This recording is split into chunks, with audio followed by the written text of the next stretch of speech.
James Richard John Logan menggunakan kata Indonesia sebagai sinonim dari Kepulauan Indonesia.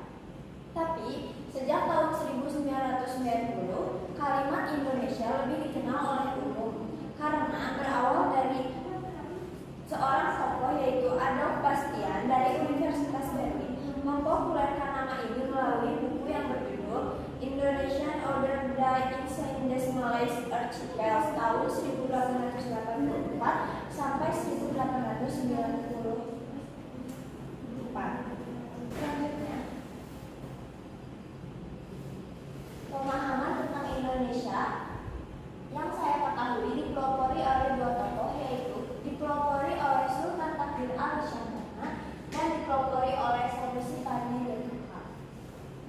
Berkaitan dengan pemahaman terhadap Indonesia, ini ada dua pendekatan yang dapat ditemukan, yaitu Sunan Takdir al-Syamdana yang mengungkapkan bahwa Indonesia sebagai bangsa baru yang terlahir dan terlepas dari kata masa lalu yang meliputi banyak sejarah seperti Kerajaan Sriwijaya, Majapahit, Marathon, dan sebagainya. Indonesia baru adalah Indonesia yang rasional, maju, dan mirip dengan bangsa barat lainnya. Dan ada juga Sanusi Pane mengungkapkan bahwa suatu negara tidak mungkin benar-benar baru dan meninggalkan warisan-warisan dulu, karena bangsa ini terbentuk dari sejarah tempo dulu yang memberikan nilai-nilai norma yang menjadi kultur bangsa Indonesia. Oleh karena itu, proses perjalanan bangsa Indonesia tidak dapat dipenggal dengan alasan sejarah dahulu tidak relevan dengan zaman sekarang. Ini ada penggalan sejarah. Yang pertama yaitu Nusantara pada masa prakolonial, yang kedua Indonesia masa kemerdekaan, dan yang ketiga Nusantara pada masa kolonial. Yang saya akan jelaskan di sini yaitu yang prakolonial. Nah, jadi terdapat kerajaan bercorak Hindu-Buddha di wilayah Jawa Barat pada abad ke-4 hingga abad ke-7, yaitu Kerajaan Tarumanegara dan Kerajaan Sunda. Kemudian pada abad ke-14 bangkitnya kerajaan Hindu di Jawa Timur yaitu Majapahit, Jawa Barat, dan Semenanjung Melayu dikuasai oleh Kerajaan Sriwijaya. Secara politik, kawasan ini terdiri dari berbagai kekuasaan politik, misalnya di Sumatera ada Kerajaan Sriwijaya, kemudian di Jawa Kerajaan Singosari, dan masih banyak lainnya, sehingga hampir setiap pulau atas etnis dan sudah pastilah dikuasai oleh kekuasaan politik yang berbeda-beda. Kemudian pada masa tersebut kesadaran politik atau paham rasa kebangsaan sebagai pemersatu satu bangsa belum dan tidak dapat diharapkan karena setiap kerajaan tersebut masih saling berebut satu sama lain. Bahkan mereka melakukan peperangan sesama mereka, dan kesadaran yang mereka miliki ketika itu adalah kesadaran bersama bahwa mereka secara geopolitik terletak dan mendiami wilayah Nusantara. Kemudian ada pusat-pusat kebudayaan besar yang ada di Asia, yaitu ada Cina, India, dan Nusantara. Kemudian hubungan Nusantara dan India itu berada di bidang kebudayaan, sehingga ajaran Hindu-Buddha pada waktu itu tersebar luas di Nusantara. Kemudian hubungan Cina dan Nusantara lebih banyak dalam hal hubungan perdagangan. Sekitar abad ke-13 Cina melakukan ekspansi ke Nanyang, ke selatan, dan secara real sasaran kebijakan tersebut adalah Nusantara sendiri. Kemudian pada masa Majapahit, kerjasama antara Nusantara dengan Cina awalnya mengalami ketegangan sebagai akibat pembantaian orang-orang Cina di Majapahit.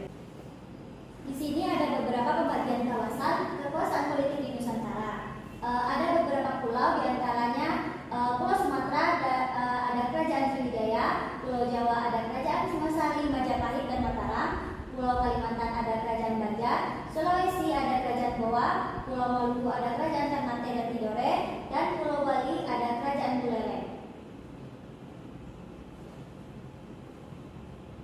Selanjutnya saya akan menjelaskan tentang masa kolonial.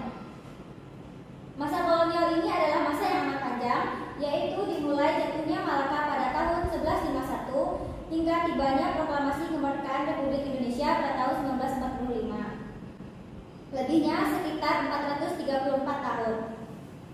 Dengan modal kesadaran sebagai bangsa Nusantara, kerajaan-kerajaan di Nusantara memasang kuda-kuda kecurigaan terhadap kehadiran orang-orang asing di Nusantara.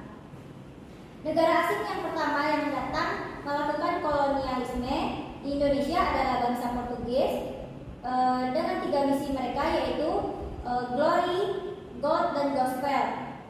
Ketiga misi kolonial Portugis tersebut telah berhadapan dengan kekuasaan politik di Nusantara. Negara berikut yang melakukan kolonialisme di Nusantara adalah negara bangsa Belanda dengan VOC-nya. VOC adalah singkatan dari Verenigde de Oost-Indische Compagnie yang berarti perkumpulan dagang. Namun misi VOC ini lebih terkonsentrasi pada urusan perdagangan daripada misi agama.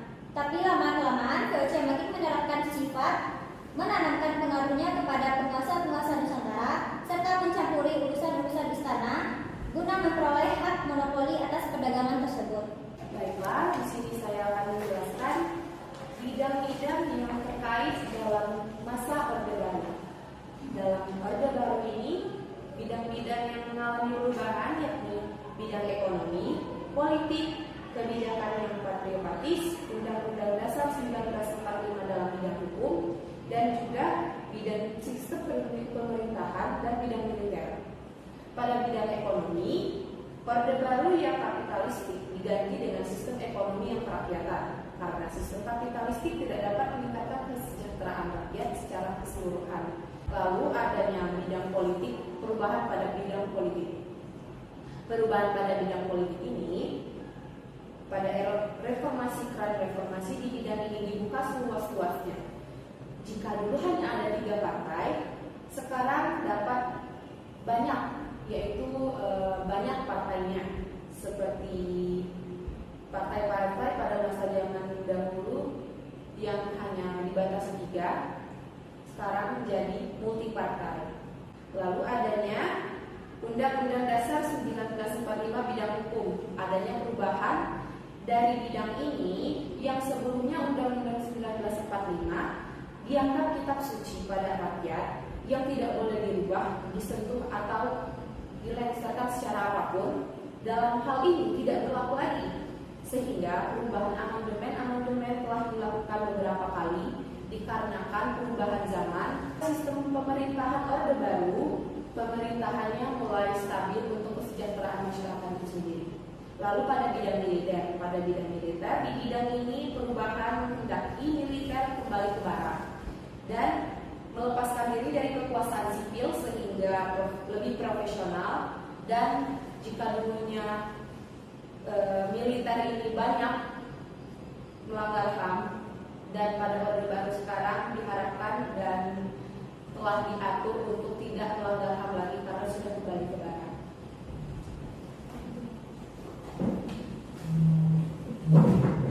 Baiklah, sekian dari kelompok kami. Presentasi kami, mohon maaf jika banyak kesalahan atau salah kata dan mohon perbaikannya. Terima kasih. Assalamualaikum warahmatullahi wabarakatuh.